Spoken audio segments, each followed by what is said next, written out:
Hey, this is just maybe a reminder or maybe something to get you out there and do a little maintenance in your shop. I have this Eagle air compressor. I've done some shorts on the channel mainly about it. I bought it used off Craigslist for 200 bucks, and it's a 60 gallon. It is 125 psi operating 150 max. Most people aren't ever going to push it past that. Like I said, 200 bucks off Craigslist, and I really haven't done a whole lot to it. I have changed the oil on it, I think, a couple of times, and I think I've had it probably 7 years.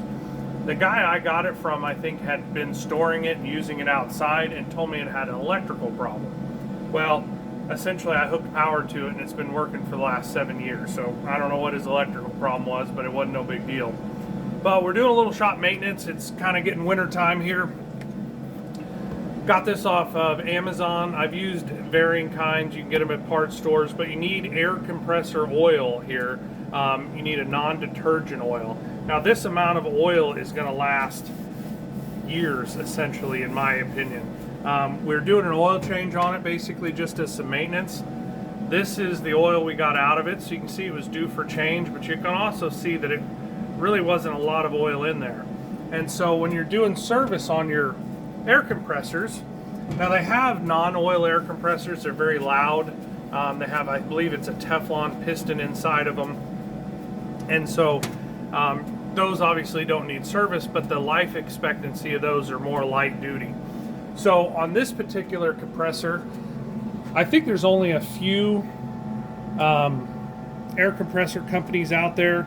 They call them a whole bunch of different things. You may see DeWalt, you may see whoever. But this is my 60 gallon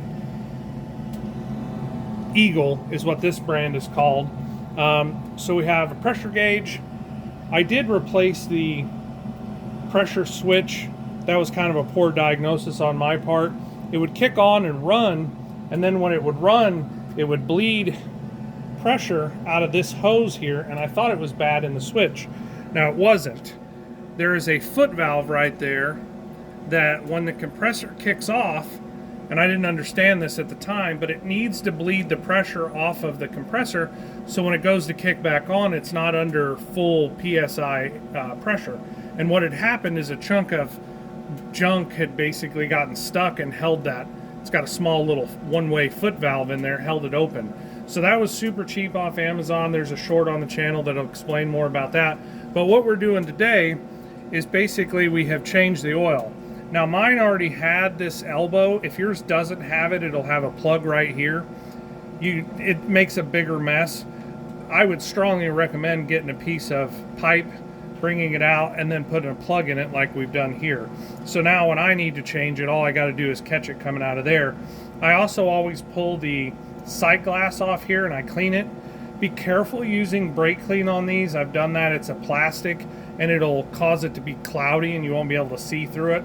But right about midway is really where you want this. You obviously don't want it too low, but you also don't want it too high because there is a crankshaft in here that spins, and kind of like the rooster tail on a boat, you don't want that crankshaft submerged any farther than it has to be, and that will make sure that the resistance on this pump is the correct that it's supposed to be, and it's not too much, because if you submerge too much of it in here, we'll have a big problem.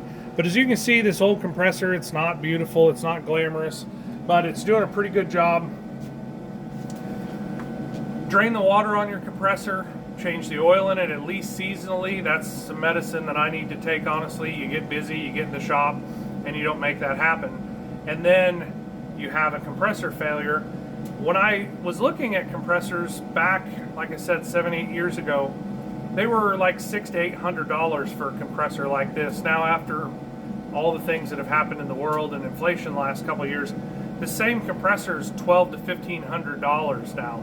And so when that foot valve went bad, I was like, man, I'm just going to go buy a new one. And I got to price and things, and I was like, I don't think so. I'm going to hold off on that. But this thing still works. It still works very well. There's a lot of modularity that you can service your own compressor and don't have to have a lot of experience with it, if you will. Basic, just common sense, which I know is not so common anymore, goes a long way. But I hope this helps somebody out there. I hope it gets you to do some of your own maintenance to it. and follow obviously the manufacturer's recommended directions, service intervals. This is just my 2 cents of how I'm going to do it, not necessarily how you should do it. But hopefully this inspires you to do some maintenance on your equipment, to get a lot more years out of it, to where it's not such a disposable society. And compressor I've seen go 20, 30 years in the past. The tanks do get weak on them. That's kind of a safety issue. You can do your own research on that. But I hope this helps somebody out there.